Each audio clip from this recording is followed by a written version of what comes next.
죽음이 가르쳐주는 삶의 지침서. 죽음은 단순히 삶의 끝이 아니라 우리가 어떻게 살아야 하는지를 알려주는 가장 명확한 지침서가 되어줍니다. 죽음이 우리에게 가르쳐주는 삶의 지혜는 크게 우리가 확실히 아는 것과 모르는 것, 그리고 생의 마무리를 대하는 태도로 나뉩니다. 우리 모두 언젠가는 마주해야 하잖아요. 죽음이라는 거. 근데 이걸 통해서 어떻게 살아야 하는가? 이 가장 근본적인 질문의 답을 한번 찾아보려고 합니다. 죽음에 대한 관점을 정말 아주 조금만 바꿔도 우리 삶이 얼마나 더 선명하고 또 열정적으로 변할 수 있는지 지금부터 그 비밀을 함께 파헤쳐 보겠습니다. 바로 이 문장. 이게 바로 우리가 오늘 이 이야기의 끝에서 도달하고 싶은 최종 목표 지점 같은 겁니다. 후회 없이 정말 내 모든 걸 불태운 삶의 마지막 순간에만 지을 수 있는 그런 고요한 미소. 과연 이게 어떻게 가능한 걸까요? 자, 바로 이 질문에서부터 우리의 진짜 탐구가 시작되는 거죠. 어떻게 하면 삶의 마지막 페이지를 저런 미소로 장식할 수 있을까? 놀랍게도 그 열쇠는요, 우리가 그렇게 피하고 싶어하는 죽음, 바로 그 자체가 쥐고 있습니다. 우선 우리가 삶의 기반으로 삼아야 할 절대적인 사실들부터 짚고 넘어가죠. 죽음이 우리 모두에게 단 한 명의 예외도 없이 보장하는 이 세 가지 진실. 이게 바로 흔들리는 우리 삶을 단단하게 붙잡아주는 주춧돌 같은 역할을 합니다. 자, 그 첫 번째 진실부터 바로 들어가 볼게요. 이것이야말로 인류 역사상 단 한 번의 예외도 없었던 어쩌면 가장 공평한 선언일 겁니다. 부자든 가난하든 강하든 약하든 우리 모두는 똑같은 종착역을 향해서 달려가고 있는 거죠. 내가 영원히 사는 존재가 아니라는 걸, 이 유한한 존재라는 걸 온전히 받아들이는 그 순간 마치 영원히 살 것처럼 행동하던 오만함이 스르르 사라집니다. 그리고 비로소 오늘 아침에 그 찬 공기, 창밖을 스쳐가는 바람소리 같은 아주 작은 순간들이 얼마나 눈부신 기적인지를 깨닫게 되는 거죠. 이어서 두 번째 진실입니다. 우리의 삶이 정말 수많은 인연의 실타래로 얽혀 있잖아요.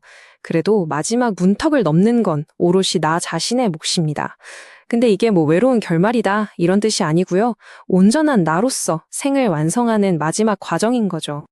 그러니까 핵심은 이거예요. 어차피 마지막은 혼자 맞이해야 하니까 우리는 살아있는 동안 자기 자신과 가장 좋은 친구가 되어야 한다는 겁니다. 스스로와 평화롭게 지내는 법, 내 내면을 아름답게 가꾸는 법을 배우는 게 그래서 중요합니다. 그리고 우리가 반드시 알아야 할 마지막 세 번째 진실입니다. 평생에 걸쳐서 정말 악착같이 쌓아올린 부와 명예, 그 모든 것들이요, 죽음 앞에서는 아무런 의미가 없어집니다. 태어날 때처럼 우리는 결국 빈손으로 떠나게 되는 거죠. 근데 이 지점에서 드러나는 역설이 정말 흥미롭습니다. 아무것도 가져갈 수 없다는 바로 그 사실이 오히려 우리에게 그렇다면 무엇을 남길 것인가를 묻게 만드니까요. 재산은 남길 수 없지만 다른 사람의 마음에 심어둔 따뜻함이나 지혜 같은 것들은 우리가 떠난 뒤에도 계속해서 살아 숨쉬게 되는 겁니다. 자, 이렇게 삶의 단단한 기반이 되는 확실성에 대해 봤다면 이제 우리를 진짜 움직이게 만드는 강력한 엔진, 바로 불확실성에 대해 이야기해 볼 시간입니다. 이 표가 두 개념의 관계를 아주 명확하게 보여주죠. 확실성이 우리에게 겸손을 가르쳐서 삶의 기반을 다지게 한다면 불확실성은 우리에게 긴박감을 불어넣어서 오늘을 더 치열하게 살게 하는 기폭제가 되는 겁니다. 이 둘의 팽팽한 긴장감이 우리 삶을 완성시키는 거죠. 우리가 절대로 알 수 없는 이 세 가지. 이게 두려움의 대상이 아니라 삶을 더없이 귀하게 만드는 원동력이에요. 한번 생각해 보세요. 만약 내일이 무조건 보장되어 있다면 우리가 오늘을 이토록 간절하게 살아낼 수 있을까요? 와, 정말 강렬한 예시죠. 내일이 당연히 올 거라고 생각하는 사람한테 오늘의 훈련은 그냥 반복되는 숙제일 뿐이에요. 하지만 내일이 불확실하다는 걸 아는 사람에게 오늘의 훈련은 생애 가장 찬란한 축제가 될 수 있다는 것. 바로 이 모름이야말로 모든 열정의 진짜 근원인 셈입니다.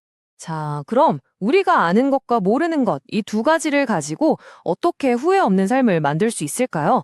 그 구체적인 방법 한번 같이 들여다보겠습니다. 결국 우리가 이 모든 철학을 통해서 길러야 할 단 하나는 바로 이 정신의 근력입니다. 수십 년간 배우고 단련하는 목적이 뭐냐? 바로 삶의 마지막 그 순간을 우아하고 품위 있게 맞이하기 위해서인 거죠. 미소 띤 마지막을 위한 실천법은 딱 이 두 가지로 요약됩니다. 첫째, 하고 싶은 거 남김없이 하면서 삶을 완전히 불태우는 완전 연소. 둘째, 소유에 집착하지 않고 비움으로써 평화를 얻는 지혜. 이 두 가지만 기억하시면 됩니다. 우리의 진정한 가치는 시작이 아니라 끝에서 결정됩니다. 태어나는 모습은 우리가 선택할 수 없었잖아요. 하지만 죽는 모습은 오롯이 우리가 살아온 시간들의 총합으로 만들어지는 거니까요. 자, 이제 우리의 이야기가 어떻게 하나의 멋진 그림으로 완성되는지 그 마지막 조각을 한번 맞춰보겠습니다. 처음에 봤던 이 문장, 이제는 느낌이 전혀 다르게 다가오지 않나요? 우리가 지금까지 살펴본 모든 과정을 통과하고 나니까 비로소 이 문장의 깊이와 무게를 온전히 이해할 수 있게 된 것 같아요. 그렇습니다. 주변 사람들의 눈물은 단순한 슬픔을 넘어서 당신이 있어서 이 세상이 더 따뜻했다는 존경과 아쉬움의 증거가 되는 거죠. 바로 그 속에서 짓는 평온한 미소야말로 한 인간이 도달할 수 있는 최고의 성취이자 가장 아름다운 예술작품의 완성인 겁니다. 오늘 우리는 죽음이라는 렌즈를 통해서 삶을 어떻게 바라봐야 하는지 배워봤습니다. 이제 이 질문은 여러분에게로 향합니다. 여러분은 삶의 마지막 페이지에 어떤 그림을 또 어떤 미소를 남기고 싶으신가요? 결국 죽음을 준비한다는 것은 우울함에 빠지는 것이 아니라 메멘토 모리를 기억하며 오늘을 더 선명하게 살아내는 것입니다. 준비된 이에게 죽음은 생의 마침표가 아닌 잠시 쉬어가는 쉼표가 됩니다. 이러한 삶의 태도를 인생이라는 한 권의 책을 집필하는 과정에 비유할 수 있습니다. 우리는 책의 마지막 페이지가 언제인지 그 장소가 어디일지는 알 수 없지만 매일 정성을 다해 문장을 써 내려감으로써 마지막 끝이라는 글자를 적을 때 후련한 미소를 지을 수 있는 완벽한 작품을 완성해가는 것과 같습니다.